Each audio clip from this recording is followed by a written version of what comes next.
Hello, and welcome back to Music in a Minute. This week we'll be going over how to read a guitar tab.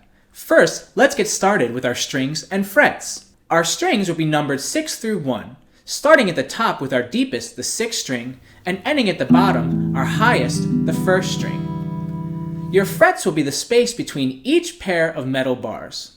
Notice that some guitars will have dots on their fretboard or neck of guitar to help you find frets faster. When looking for a guitar tab, you'll find something like this. Notice that unlike when playing guitar, the 6th string will be located at the bottom.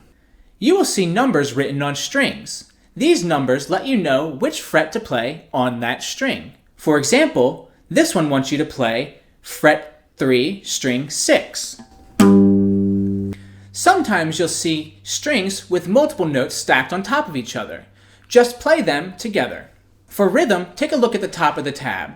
But also, I would recommend listening to the song first to get a better idea. And that is Music in a Minute, How to Read a Guitar Tab.